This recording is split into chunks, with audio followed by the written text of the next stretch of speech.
no que se refere a aspectos legais relacionados aos procedimentos policiais, julgue o item a seguir. Age em legítima defesa o policial rodoviário federal que, aplicando técnicas de defesa pessoal, causa escoriações em um infrator que resiste à prisão. Tá certo ou tá errado? Tá lá o policial rodoviário federal, a pessoa resiste à prisão e ele acaba machucando, lesionando aquela pessoa pela resistência dele à prisão. Vamos analisar essa questão que ela é muito legal. Vamos olhar rapidinho aqui, ó, o que diz a legislação em relação a esse tipo de situação. Nós temos o artigo 23, que fala lá do rol das excludentes de ilicitude ou antijuridicidade, que fala que não vai existir um crime quando a gente pratica o fato em estado de necessidade, em legítima defesa, em estrito cumprimento do dever legal ou no exercício regular de direito, né? E fala da legítima defesa da seguinte forma: entende-se em legítima defesa quem, usando moderadamente dos meios necessários, repele injusta agressão atual ou iminente a direito seu ou de outrem. Então ele colocou duas situações aí, né?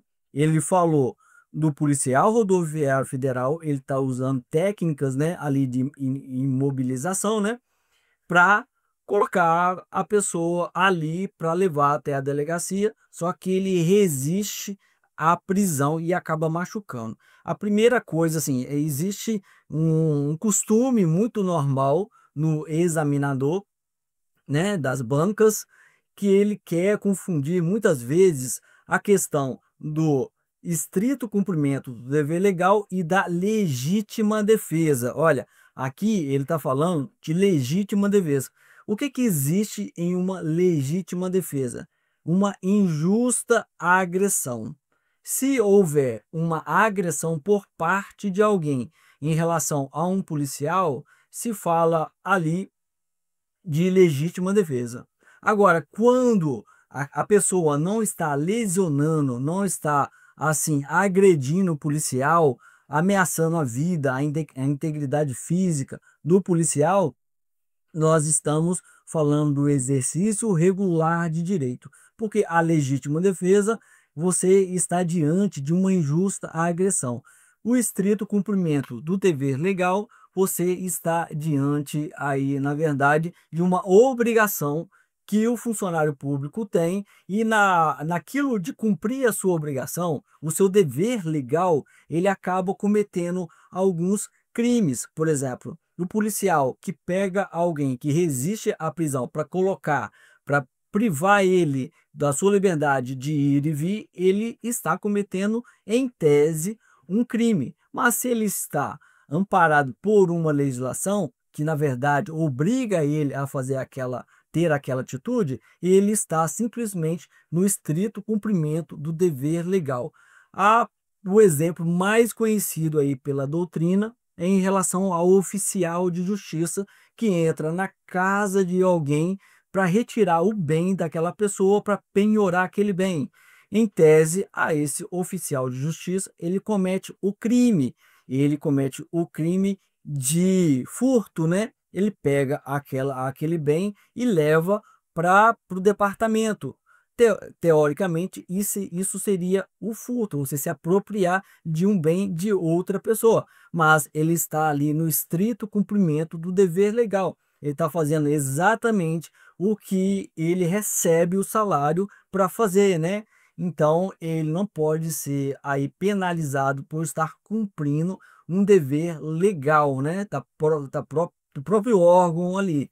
Então, nós temos a diferença entre a legítima defesa e o estrito cumprimento de dever legal.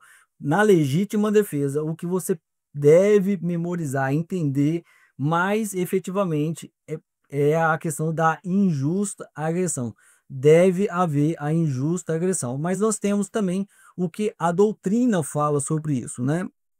A doutrina fala assim, ó, Guilherme de Souza fala da seguinte forma: o policial que, no exercício regular de suas funções, utiliza da força necessária e moderada para conter resistência à prisão, age em estrito cumprimento do dever legal, não sendo aplicável em regra a legítima defesa. Então, se não houver uma injusta agressão, não existe aí a legítima defesa. Agora, vamos rever essa questão. Ó. Age em legítima defesa o policial rodoviário federal que, aplicando técnicas de defesa pessoal, causa escoriações em um infrator que resiste à prisão. Olha, esse infrator ele está resistindo à prisão.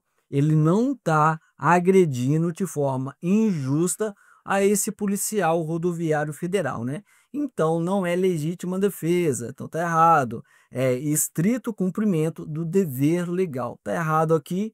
Coloca aqui como acertada a questão e nós vencemos esse desafio. A gente vai para a questão número 4. Se você não se inscreveu no canal, se inscreva no canal, dê o seu like, que é muito importante para que você receba aí mais notificações e o canal cresça também, esse conteúdo alcance outras pessoas. E vamos aí para a questão número 4.